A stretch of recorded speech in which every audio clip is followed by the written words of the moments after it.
I want to introduce you to a new friend of mine. She is a mover and shaker in the world of motorsports, and we're very, very proud to have her here today. She's doing huge amounts of work to really help the youth to get involved in racing, and her name is Miss Mia LaRue. Mia, welcome. Round of applause for Mia LaRue, ladies and gentlemen. Thank you, Alex. I appreciate it.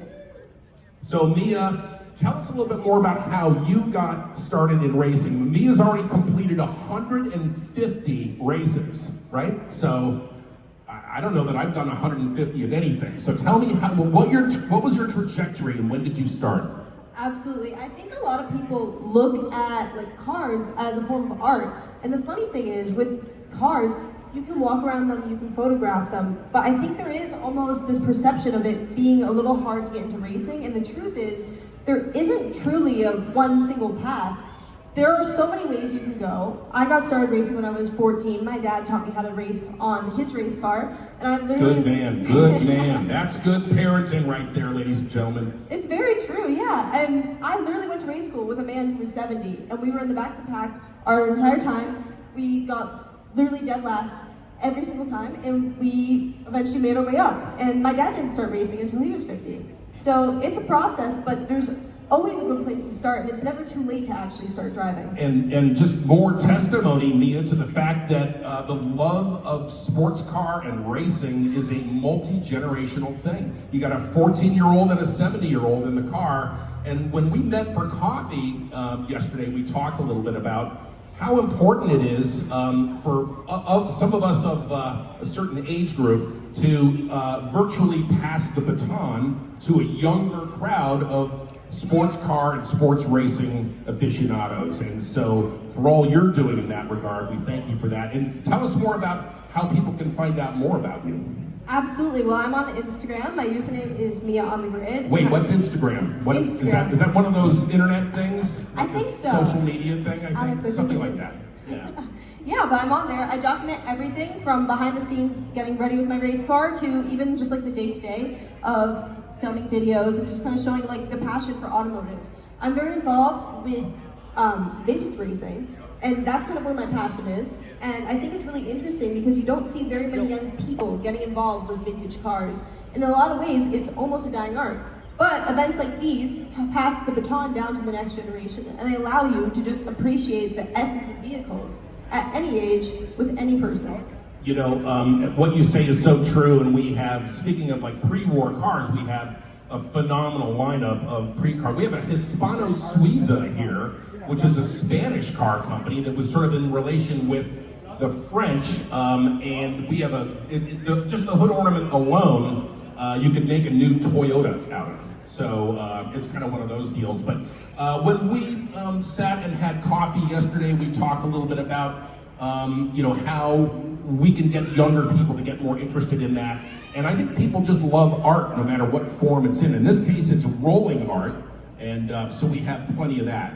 So what's next for you? You're at University of Florida, you're a senior, you're going to, is it law school? Yes, Alex, law school.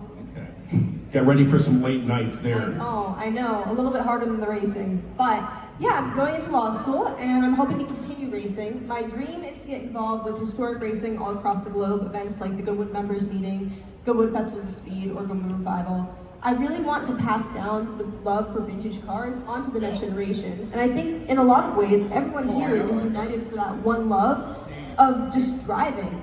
At the end of the day, it's one language, it's a universal language, and it's very easy to appreciate just the essence of the car coming alive in your hands and just feeling it kind of go. Eventually, everything kind of just fades and you're just left with yourself in the vehicle.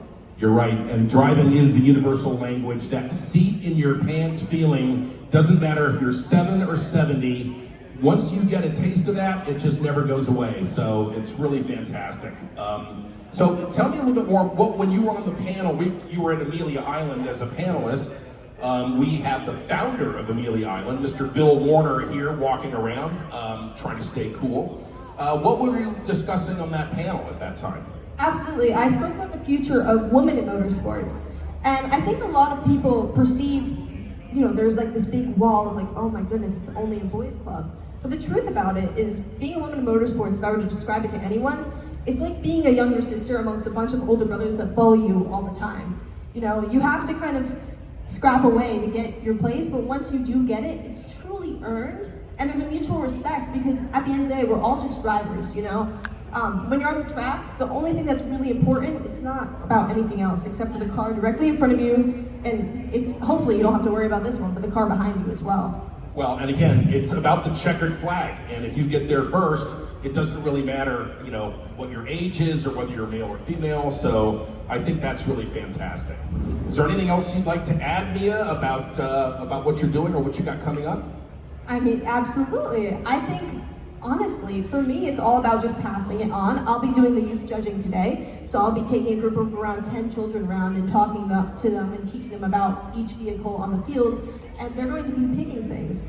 And I think we spoke about this during coffee, actually. The best part about having children judge is that they always pick something that you would never actually think of, because they don't think about what other people are perceiving the cars as. They just pick what they truly admire.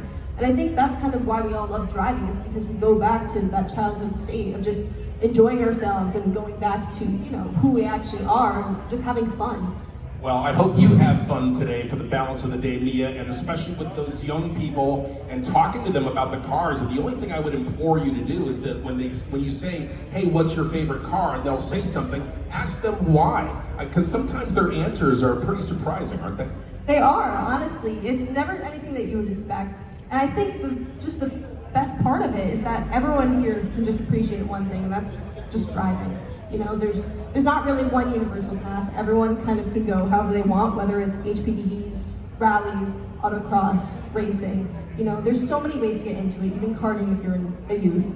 But at the end of the day, it's all just about getting on track, no matter how you do it, and just driving. And you're already a veteran at your young age with IMSA and SCCA. So round of applause, ladies and gentlemen, for Mia LaRue. Mia will be walking around, and if you see her in the crowd, please say hi to her. This is the future of not just motorsports, but female motorsports and youth motorsports. So again, we want to thank you, Mia LaRue, for being here. It's been an honor to have you on the stage here today. Thank you, Alex, and likewise.